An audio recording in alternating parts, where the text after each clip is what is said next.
नमस्कार, मैं हूं सूर्यनारायण भारती। आप देख रहे हैं खगड़िया आर पार न्यूज।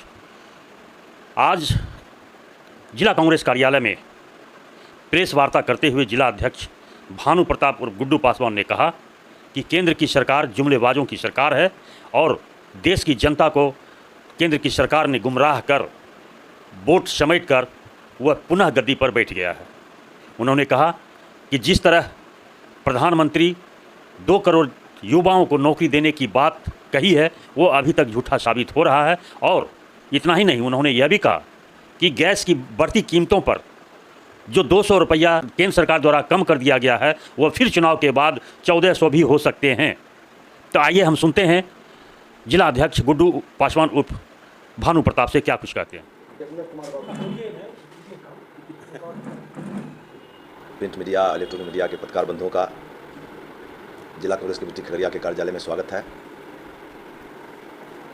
हम इस प्रेस वार्ता के माध्यम से जो पिछले 9 साल से अधिक शासन कर रहे बीजेपी की सरकार, नरेंद्र मोदी की सरकार,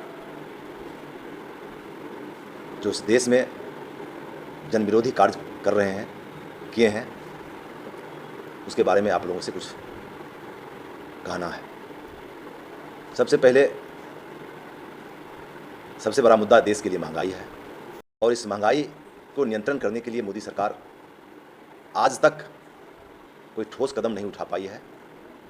यहाँ की जनता महंगाई से त्रहिमाम है, त्रस्त है।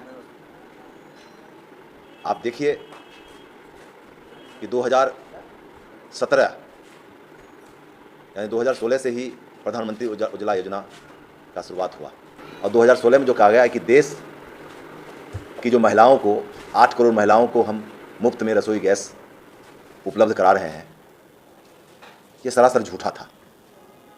आपको भी पता होगा कि जो गैस उपलब्ध करा गया उस समय उज्ज्वला योजना के तहत उपभोक्ताओं से राशि नहीं ली जाती थी, लेकिन मुफ्त का प्रचार किया गया। उसमें यह व्यवस्था दी गई कि उसको लोन पे गैस कनेक्शन उपलब्ध कराई जाए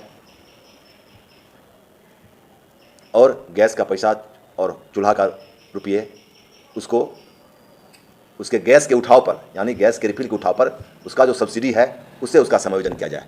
झूठा बोले। और एलपीजी की कीमत पूरे देश में बढ़ती चली गई।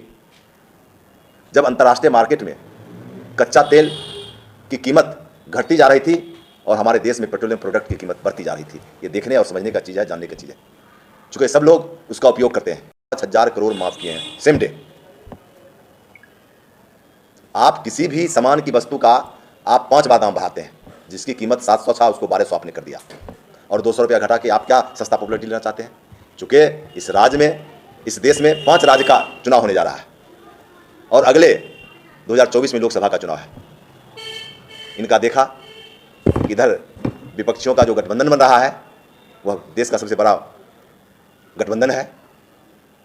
इनका वोट खिसकता जा रहा है। इनका जो इमेज था देश में वो पूरी तरह गिरावट में जा रहा है। इनको लगा अब अगर हम कुछ राहत नहीं देते हैं तो 200 रुपया घटा करके एक यहाँ के राहत देने का काम किया हो, लेकिन 500 रुपया बढ़ा दीजिए और 200 रुपया घटा दिए, क्या अंतर पड़ा यहाँ की जनता को? राहुल गांधी जी ने एक पत्र लिखा प्रधानमंत्री जी को।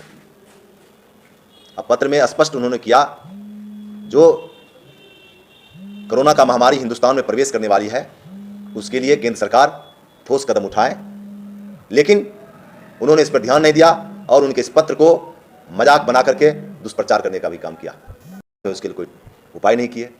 इस देश की जो सरकारी सार्वजनिक उपक्रम है उसको निजी हाथों बेच रहे हैं, तो रोजगार कहाँ से पैदा होगा?